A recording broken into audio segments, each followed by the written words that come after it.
Selamat siang pemirsa Ocean TV dimanapun berada. Ketemu lagi dengan saya Ridwan Said. Saya sekarang sedang berada di Pelabuhan Tanjung Mas, Semarang. Saya tadi sudah melihat bagaimana kegiatan di Pelabuhan Tanjung Mas, Semarang ini. Perkembangannya sudah cukup bagus. Jalanan sudah ditinggikan. Saya lihat beberapa peralatan juga sudah ditambah, dermaga juga sudah ditinggikan, tapi masyarakat barangkali pengen tahu secara lebih detail apa rencana, bagaimana keberhasilan kinerja yang sudah dicapai oleh Pelabuhan Tanjung Mas ini. Untuk itu saya sudah ketemu sama GM Regional 3 Pelabuhan Tanjung Mas, Kapten Joko. Selamat siang, Cap. Selamat siang, Abang. Salam sehat selalu. Terima kasih kehadirannya di Semarang. Tentunya kesempatan yang luar biasa. Abang Ridwan bisa melihat langsung kondisi Tanjung Mas. Tentunya moto kami, Tanjung Mas harus tetap bersinar seperti halnya emas. Nah, ini ya. Mungkin juga masyarakat pengen lebih detail tahu, Cap, apa kinerja belakangan ini yang sudah diraih oleh Pelabuhan Tanjung Mas, kemudian apa rencana kerja ke depan, barangkali ada pembangunan, ataukah ada penambahan peralatan baru, efisiensi yang sudah dicapai selama ini, barangkali Cap bisa cerita ke masyarakat. Iya, Silakan. Iya, Tanjung Mas merupakan backbone ekonomi Semarang, khususnya dan secara umum Indonesia. Dari segi throughput, kalau kita lihat sendiri dari peti kemas, kenaikannya sampai di akhir tahun 2025 Desember sampai dengan 2 digit ini suatu throughput yang luar biasa. Perlu kita ketahui bersama, sampai dengan saat ini untuk peti kemas itu kenaikannya sudah di angka 6-9%. Ini kan luar biasa. Nah, jelas sekali terkait dengan peti kemas, mari kita lihat bersama dengan UMR yang di Semarang di angka 3,7 ya.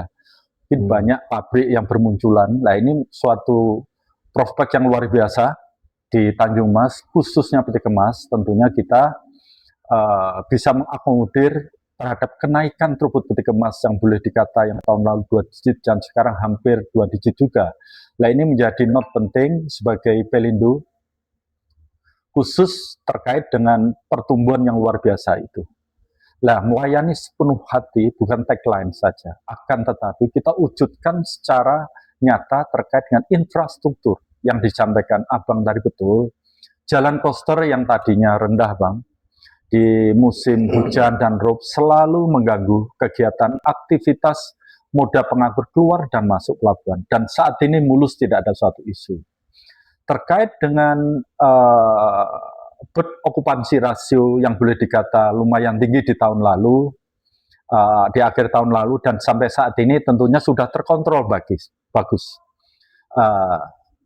Setelah ada tambahan kurang lebih 300 meter yang tadinya non peti kemas, digunakan peti kemas, sekarang dinaikkan status menjadi peti kemas, tentunya ini bisa mengurai terkait dengan bed okupansi rasio yang tinggi tersebut.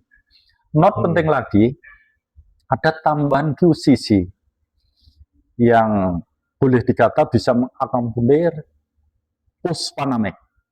Artinya fasilitas itu yang tujuan semuanya adalah menghindari terjadinya congestion kapal, menghindari terjadinya yacht okupansi rasio yang begitu tinggi, dan tentunya kita memaksimalkan juga lahan-lahan seaway yang dimana yang terjadi idle kita maksimalkan untuk bisa mengakomodir kenaikan dari peti kemas tersebut. Begitu juga non peti kemas, Abang. Tentunya non peti kemas ini yang boleh dikata burnya juga tinggi. Nah, tentunya kami sebagai insan pelindo memaksimalkan bur yang tinggi tersebut dengan melihat secara langsung, kontrol langsung, bahkan mengevaluasi kinerja dari BBM. Contoh misalnya, DJPL memiliki standar terkait dengan kinerja harus sesuai, Bang. Jika tidak achieve terkait hal tersebut, mohon maaf untuk mengurai antrian, misalnya harus keluar dulu berlabuh, ganti kapal yang lain. Ini one solution. Kita sama-sama biar komit terkait dengan ketentuan yang kinerja yang ada di Direktur Jenderal Perhubungan Laut. Itu sudah di note.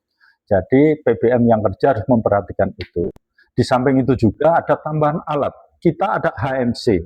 Misal ship gear kapal yang kurang maksimal kinerjanya, yang boleh dikata cycle time-nya lambat, bisa menggunakan HMC kita untuk mengurai terkait antrian, mempercepat kegiatan sehingga bisa mengurai antrian. Ya, hal tersebut tentunya di non peti kemas ini terkendali juga, Bang, walaupun tadi boleh dikata sebagian dermaga kita bisa dinaikkan status menjadi peti kemas, ya kita memaksimalkan terkait dengan dermaga yang ada di non peti kemas, meliputi dari Nusantara, pelabuhan dalam 1, 2, dan 3. Nah, artinya kontrol kita sebagai atasan tidak hanya melihat mungkin secara virtual CCTV, ya tentunya kita harus terjun langsung. Kita sendiri, semua manajer, supervisor melihat langsung. Dan bahkan kita melakukan evaluasi bersama dengan KSOP terhadap kinerja para BPM tersebut. Mungkin kuncian-kuncian itulah, Bang, untuk menjaga Tanjung Mas yang boleh dikata throughput-nya mulai dari peti kemas dan non peti kemas juga kenaikannya luar biasa. Dan terkait dengan review RIP sekarang sedang berjalan, tentunya harapan kami sampai dengan terrealisasinya RIP yang baru nanti, tentunya kita bisa memaksimalkan fasilitas yang ada, tidak terganggu terkait kegiatan kapal, penyandaran maupun kegiatan bongkar. Nah, itu. Ditambah lagi tentunya, Bang, not penting, Tanjung Mas ini memiliki land subsidence yang tinggi, Bang.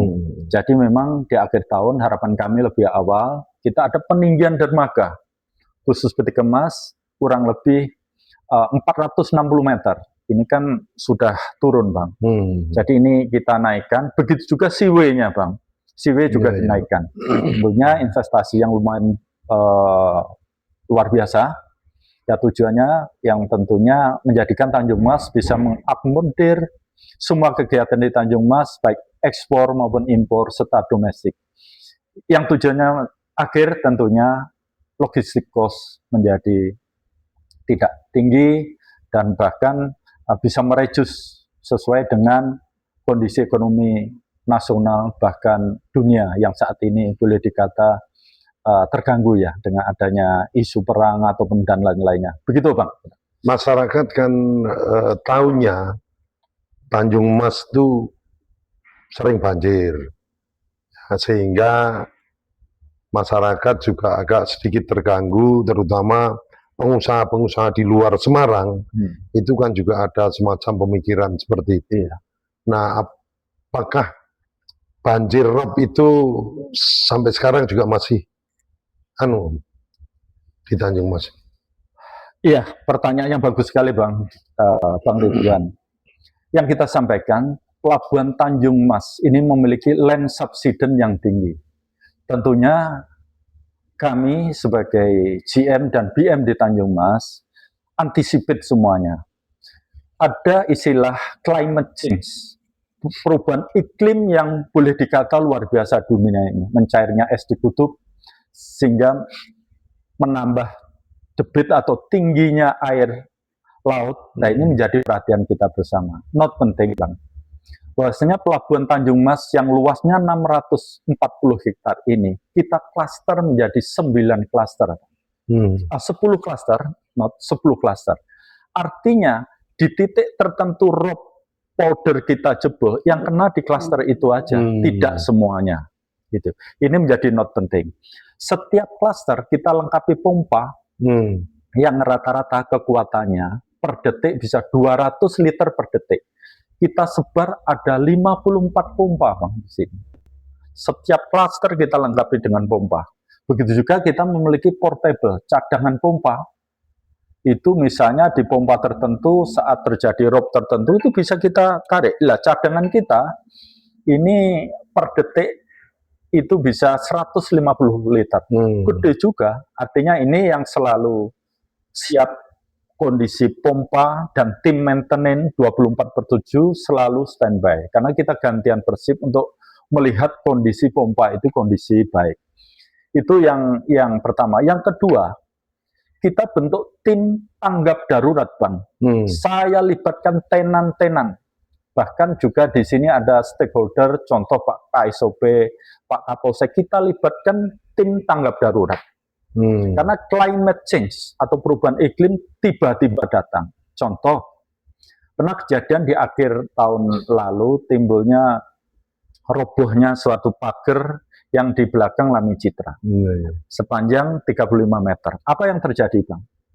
Jam 1.45 dini hari roboh. Jam 7 pagi sudah kita tutup, Bang.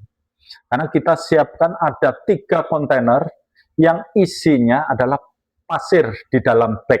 3 kontainer. Di titik tertentu ada powder kita roboh, kita siapkan trailer menuju nurunkan kontainer, kita ambil pasir dengan cepat. Itu luar biasa. Tim tanggap darurat dalam hal ini terbukti di akhir tahun lalu, dan ini membuktikan bahwasanya dalam kondisi tertentu pun kita sudah memiliki tim tanggap darurat yang selalu siap untuk mengendalikan terkait dengan sesuatu yang tidak kita inginkan, begitu, Bang. Jadi isu terkait dengan banjir rob ataupun badai, ya tentunya kita ada tim tanggap darurat yang selalu standby, yang selalu siap. Tentunya itu, Bang. Itu. Gubernur Jawa Tengah kan juga ingin ya mengembangkan untuk Tanjung Mas, karena menurut beliau Tanjung Mas menjadi satu-satunya pelabuhan internasional yang dimiliki oleh Jawa Tengah. Nah, rencananya itu sebenarnya di mana yang mau dikembangkan oleh beliau itu? Ya, yang pasti Pelabuhan Tanjung Mas memiliki tempat yang strategis sekali, Bang.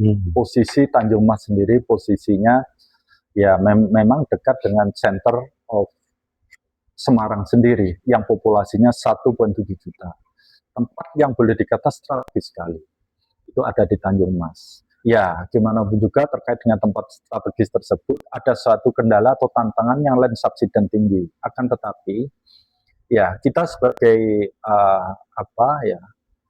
state-owned company yang mengelola Pelabuhan Tanjung Mas, Pelindo sebagai pengelola Pelabuhan Tanjung Mas ini tentunya meyakinkan dan memastikan terkait dengan isu terkait dengan land subsidence tinggi dan potensi jika something happen, ada rob naik, tapi kita sudah lengkapi itu namanya pompa, kita buatkan powder, kita buatkan kolam retensi, kita siapkan suatu pompa yang selalu siap. Artinya disinilah yang strategis sekali memang yang dikembangkan. Sebenarnya rencana induk pelabuhan kita masih inline, Bang. Dari terakhir 2013 sampai 20 tahun ke depan. Artinya peluasan kita luar biasa, Bang. Akan kita tambahkan lagi yang non peti kemas sendiri, panjang dermaga nantinya, Bang, bisa 1,3 kilo, 1.300 meter. Ini posisinya juga di Tanjung Mas ini, posisinya juga itu. Artinya tempat yang strategis di Tanjung Mas ini yang dikembangkan, bahkan sesuai dengan RIP yang terakhir direview tahun 2013 sampai dengan saat ini inline, Mas Yan. Ditambah lagi tentunya di samping Semarang sendiri memiliki populasi 1,7 juta, Solo 700.000 kurang lebih, Jogja 3,7 juta. Semua ekspornya larinya kan ke sini, nggak mungkin dong ke Surabaya, karena logistik cost yang begitu tinggi kalau transportasi yang begitu jauh. Tetap di sini idealnya, Bang. Ya, tentunya ini yang menjadi note penting, kita harus selalu siap, baik antisipasi maupun pengembangan infrastruktur dan lain-lainnya untuk menjadikan Tanjung Mas itu siap menerima pertumbuhan yang begitu tinggi. Ya. Kawasan industri Batang kan sudah mulai beroperasi. Kawasan ekonomi Kendal kan juga sudah banyak. Apalagi di daerah sekitar Semarang, ini kayak Jepara, kan furniture juga mereka ekspor menggunakan Tanjung Mas. Hmm. Nah, dari cerita Pak Joko tadi, tentunya Tanjung Mas juga sudah siap lah untuk mengantisipasi pertumbuhan perdagangan di seputar Semarang ini. Harapan Bapak ke depan untuk Tanjung Mas ini apa? Ya, tentunya segera direalisasikan terkait dengan rencana induk pelabuhan yang terbaru, sehingga tambahan dermaga kita yang boleh dikata untuk menghindari suatu congestion kapal sandar, karena congestion menimbulkan suatu biaya logistik yang tinggi terhadap shipping, tentunya berefek juga terkait dengan masyarakat juga nantinya. Itu yang pasti, karena mengingat banyak pabrik bermunculan di Jawa Tengah, khususnya area Semarang, Batang, Kendal tersebut. Tentunya ini sebagai gambaran nyata bahwasanya Tanjung Mas harus segera bisa mengakomodir penyadaran kapal yang lebih dari sekarang, bahkan lapangan penumpukan diperluas lebih dari dengan sekarang, dan antisipasi terkait timbulnya suatu isu rob ataupun banjir tentunya diperkuat lagi, mungkin penambahan jumlah pipa, jumlah pompa. Nah, ini menjadi hal penting yang saat ini dan kedepannya yang menjadikan Tanjung Mas tetap menjadi sebagai backbone terkait dengan ekonomi Jawa Tengah, khususnya secara umum Indonesia, Pak. Begitu, Pak. Baik, terima kasih sekali Pak Joko atas waktunya. Pemirsa, demikian bincang singkat saya dengan Pak Joko, JM Regional 3 Pelabuhan Tanjung Mas. Tentunya apa yang menjadi harapan kita semua bisa terwujud di masa mendatang, dan Tanjung Mas menjadi satu-satunya pelabuhan yang dimiliki oleh masyarakat Jawa Tengah. Sampai ketemu lagi dengan saya di lain kesempatan pada tema yang berbeda. Terima kasih sekali. Terima kasih Bang atas kehadiran dan bincang-bincangnya di siang hari ini. Semangat kita tentunya melayani semua hati, dan semangat kita untuk menjadikan Tanjung Mas tetap bersinar dan sebagai backbone khususnya Jawa Tengah dan secara umum Indonesia. Semangat, maju terus. Terima kasih.